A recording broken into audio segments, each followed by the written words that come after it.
My name is Larry Riefberg. Our law firm is in Danbury. Riefberg, Smart, Donohue, and NeJame. I've been practicing law for 26 years, and I concentrate my practice in residential real estate, planning, zoning, lending, anything that has to do with real estate. To get to the closing table is not so different today than it was 20 years ago. It's harder, but it's not so different in terms of process. In general, in our part of the world, lawyers are involved in the residential real estate process.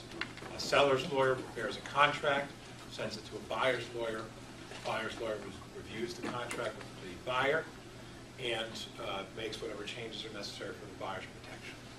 So step number one in the process, if you haven't consulted with an attorney prior to the home purchase process, would be your attorney would review the contract with you as a potential buyer of the home and then make whatever changes are necessary for your protection and send along the contracts to the seller's attorney, who would then have the sellers come in, sign the contracts, send the contracts back to the buyer's attorney, and that is then when we have a binding and enforceable contract for the purchase and sale of real estate. So what is the lawyer's role then after that? First, it's to arrange for the title search of the property. A title search tells us who owns the property, what the taxes are, and if they're current, what mortgages or liens may be on the property that would have to be released excuse me, prior to the time of the closing or at the time of the closing. What easements, covenants, and restrictions there may be. Now, easements are not bad things. Easements are the right of someone or some company or some entity to do something in your property. So let's take the common things. They would be Connecticut Light and Power, Yankee Gas, your cable companies, your phone companies, to hook you up and install and maintain the utility lines along the property. So there are always easements on properties in order to allow that to happen. And then what other monetary things would affect the property? Are there community dues, tax districts, fire districts, city water, city sewer? What other kind of charges would affect the property? That's all part of the title search. We order it excuse me, from the title company, send someone down to the land records to review. That generally then is a review of the land records, which is the town clerk's office, the assessor's office, and the tax office. Obviously, there may be more. If it's part of an estate or it's a probate, you have to go to the probate court. If there was a lawsuit filed, a judgment, or a lawsuit pending on the property, you'd have to go to the Superior Court in order to look that up. But that's part of the title search process. The next thing that we would do is arrange for what's called a municipal report. That's a second report that's done by the title company.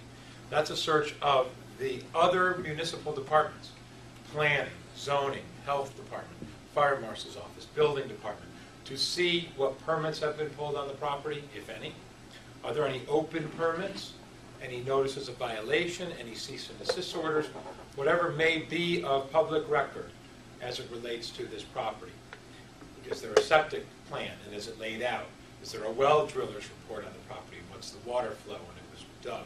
How deep is the well? Where is the well located? Where is the well located vis-a-vis the house and the septic and the driveway? What other maps might there be? We get those reports. Obviously, we share them with our client. We review them to understand what's contained in those reports.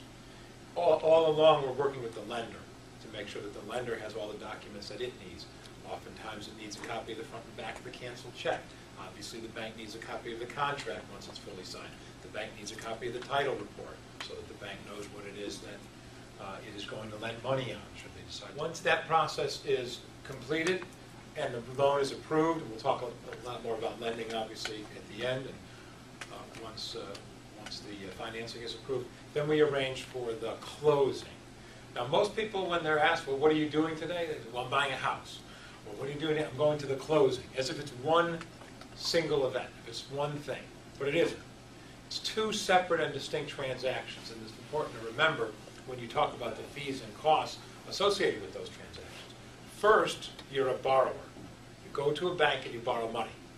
And the bank gives you an approval letter or a commitment letter.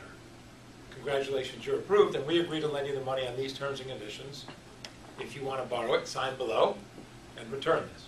That's your contract with the bank, that the bank is willing to lend you the money on these terms and conditions. And the bank gives you a GFE, a good faith estimate of the closing costs that are required to borrow the money from the bank. It has nothing to do with the second thing that you're doing that day, which is after you borrow money from the bank, you go buy the property from the seller. And it's the contract between you and the seller then that dictates those second set of closing costs, that you have to reimburse the seller for the fuel oil that's in the tank, or the common charges that have been paid, or the propane, or the city water, or the city sewer, which has nothing to do with the borrower-lender closing costs. So oftentimes, the most common experience initially, when my paralegal calls our client, who is both the borrower and the buyer, usually the same. Okay, you need $7,000. $7,000! My lender told me I'm only going to need $5,000. I can't believe it. You're ripping me off. What's going on? Hold on. Remember Larry told you about the fuel oil? Well, it turns out it's a 550-gallon tank, which you knew because you had your inspector inspect. And there's 500 gallons in it because it is going to be a blizzard tomorrow, and the sellers filled up the tank 2 days ago because they didn't want the tank to run dry. And the price per gallon today is $3 a gallon. So your bank told you $5,000 in closing costs. Here's $1,500 extra dollars for fuel oil.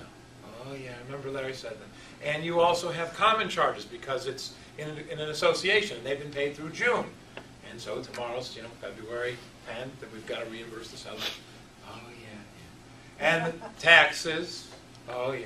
And depending on what town you live in, taxes may be paid quarterly or semi-annually. And of course, when you got the title search, you saw what the taxes were and you saw when they were paid.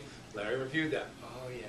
So that's why it's very important to separate borrower-lender and buyer-seller, because there are two distinct transactions, and that's very important to keep separate so that you know what you get. Oh, think of yourself first as the borrower, borrowing the money from the bank, and then as the buyer of the property from the seller. The bank sends us the paperwork. We complete the paperwork. They wire us the funds. We set up the closing, both of them. Usually you don't go to a bank anymore. The bank comes to you. The bank doesn't even come to you anymore. They come to you in the form of a wire and lots of papers that are emailed, which we then download and complete. Obviously you get copies of all the correspondence, of all the paperwork. We borrow the money from the bank, sign all the paperwork, and then the sellers usually arrive with their lawyer, and we then buy the property from the seller. The documents are then recorded on the land records. We come to the housewarming party with the appropriate beverage of your choice, if you invite us. And we're prepared in this environment that it takes longer than it used to get a loan. So when you make your offer, build in time to get, doesn't cost any more money to contact an attorney prior to buying. Contact this attorney. I can't speak for us. What's the matter with you? No more money. Right. Some of me. To pretend. Because, by the way, if there were 3 other lawyers in the room, you'd get 4 opinions, right? Or maybe 6. It costs no more money for you to call me and say, I'm thinking about buying a house. What are the things I need to think about? What to look for? Buried oil tanks. Was that bad? Or a deck without a permit. Oh, my God. What's going to happen then? Or, it's okay. We're available to talk to you about those things so that as you encounter them, you're ready, you're prepared, they don't scare you away. You can deal with them throughout the process. Or, I've never bought a house before in a planned community or in a, common charges and association and bylaws and rules and regulations. And I don't understand what a condominium is all about. But fine. It's not going to cost you any more money. We're there to be of assistance, and we don't look at it as a one-shot transaction. Not in business to just do the one transaction and then have you leave. It's a permanent relationship.